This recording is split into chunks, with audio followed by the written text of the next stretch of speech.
तो आज की वीडियो में हम देखने वाले हैं कि जो हमारी ये इमेज है, इसके ऊपर ये इस प्रकार का लाइट इफेक्ट हम कैसे ऐड कर सकते हैं एफिनिटी के अंदर। तो चलो स्टार्ट करते हैं। तो सबसे पहले आपको अपनी इमेज को इंपोर्ट करना है, जो भी इमेज आप यूज करना चाहते हो लाइट इफेक्ट को क्रिएट करने के लिए। तो मैं ये वाली इमेज यूज करूंगा। तो अब मैं क्या करूंगा, सबसे पहले मैं जो ये इमेज है इसकी ब्राइटनेस जो है वो पूरी कम करूंगा, ताकि बाद में मैं इसके ऊपर एक लाइट इफेक्ट क्रिएट कर पाऊँ। तो ब्राइटनेस कम करने के लिए मैं क्या करूंगा, मैं इधर राइट साइड में जो ये लेयर पैनल है यहाँ पर आऊंगा और जो ये एडजस्टमेंट करके एक आपको ऑप्शन दिख रहा होगा, इस पे मैं क्लिक करूंगा और यहाँ से जो ये एक्सपोजर करके ऑप्शन है इस पे मैं क्लिक करूंगा और ये एक्सपोजर का जो फिल्टर है वो मैं इस इमेज के ऊपर अप्लाई करूंगा। और अगर जब भी मैं इस एक्सपोजर की जो ये वैल्यू बढ़ाऊँ तो ब्राइटनेस बढ़ जाएगी, और वैल्यू अगर मैं डाउन करूँ तो जो ये डार्कनेस है ये बढ़ जाएगी। तो मैं इतनी वैल्यू दूंगा, जो इमेज है हमारी देखिए अब डार्क हो गई है, ज़्यादा ब्राइट नहीं है,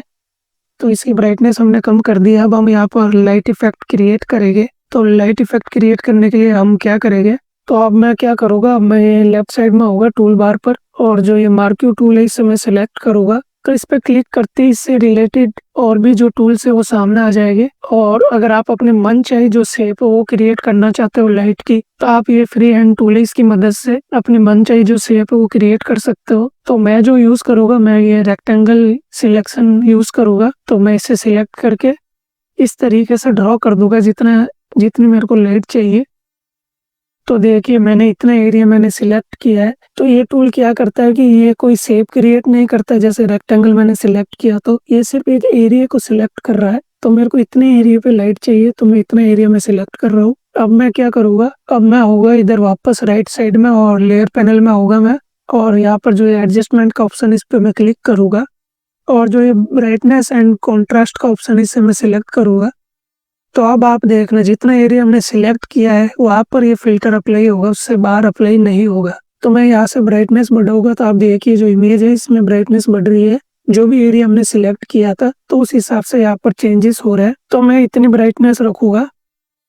अगर आपको इससे ज़्यादा ब्राइटनेस चाहिए तो आप जो एक्सपोजर हमने फिल्टर पहले यूज़ किया था वो आप चाहो तो इस ब्राइटनेस की जगह यूज़ कर सकते हो। तो अब देखिए जो हमारी ब्राइटनेस है वो क्रिएट हो चुकी है। अगर मैं अपने कीबोर्ड पे Ctrl+D दबाऊं तो जो ये सिलेक्शन आउटलाइन आ रही थी ये हट जाएगी। तो अभी देखिए जो हमारा लाइट इफेक्ट है ऑलमोस्ट ये क्रिएट हो चुका है, लेकिन इसमें भी एक चीज की कमी है। कमी क्या है कि जब भी किसी पे लाइट पड़ती है तो वो इतनी एकदम शार्प नहीं दिखती। जैसे आप देखिए जो ये रेक्टेंगल हमने सिलेक्ट किया था तो इसकी जो बॉर्डर है, जो लाइंस है, ये एकदम शार्प है, एकदम हाईलाइट होकर दिख रही है। लेकिन जबकि जो लाइट किसी के ऊपर पड़ती है तो वो स्मूथ होती है, वो ब्लरी होती है। तो वो इफेक्ट हमें यहाँ पर चाहिए इसके बॉर्डर पर। तो वो हम कैसे क्रिएट करेंगे, वो भी क्रिएट करना आसान है। तो वो क्रिएट करने के लिए मैं वापस इधर राइट साइड में लेयर पैनल पे आऊंगा और जो ये फिल्टर करके ऑप्शन आपको दिख रहा है ये वाला, इस पर मैं क्लिक करूंगा और जो सबसे ऊपर ये ब्लर का ऑप्शन दिख रहा है इसे मैं सिलेक्ट करूंगा।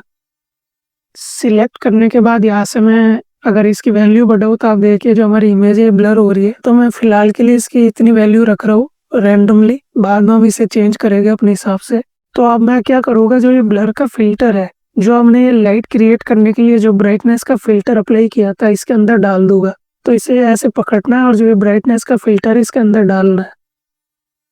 तो जैसे आप इस ब्लर फिल्टर को, जो ये ब्राइटनेस का फिल्टर था, इसके अंदर डालोगे तो आप देखिए कि जो हमारा ये बॉर्डर था ये ब्लर हो चुका है। लेकिन इसमें अभी कमी क्या है कि इसने जो ये बाहर का एरिया इमेज का, इससे भी देखिए इसका भी जो बॉर्डर था इसे भी ब्लर कर दिया। तो हमें ये चीज ठीक करनी है। तो ये चीज ठीक करने के लिए हम क्या करेंगे, हम अपने ब्लर फिल्टर को सिलेक्ट करेंगे और यहाँ पर जो ये मास्क लेयर का ऑप्शन है इस पर हम क्लिक करेंगे।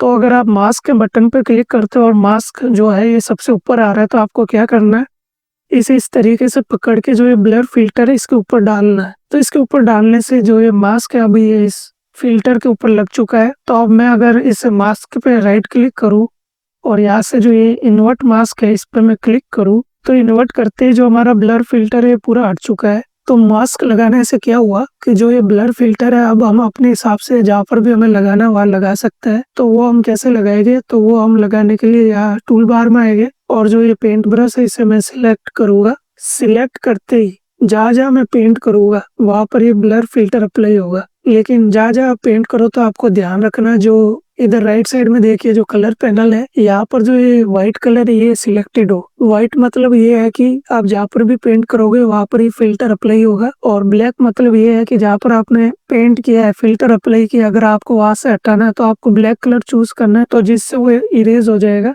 तो मैं क्या करूंगा, मैं यहाँ से व्हाइट कलर चूज करूंगा और मैं जो ये बॉर्डर है रेक्टेंगल का, यहाँ पर मैं पेंट करना स्टार्ट कर दूंगा।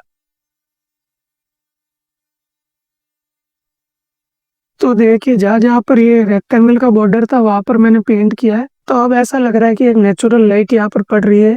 लेकिन अब हम क्या करेंगे, अब हम जो ये ब्लर वैल्यू इसे एडजस्ट करेंगे। ब्लर फिल्टर पे मैं क्लिक करूंगा और यहाँ से अपने हिसाब से ब्लर की जो वैल्यू है वो मैं दे दूंगा। तो मेरे को ये इतनी वैल्यू ठीक लग रही है। तो आप देख सकते हो हमने काफी सिंपल स्टेप के साथ हमने ये लाइट इफेक्ट यहाँ पर क्रिएट कर दिया है।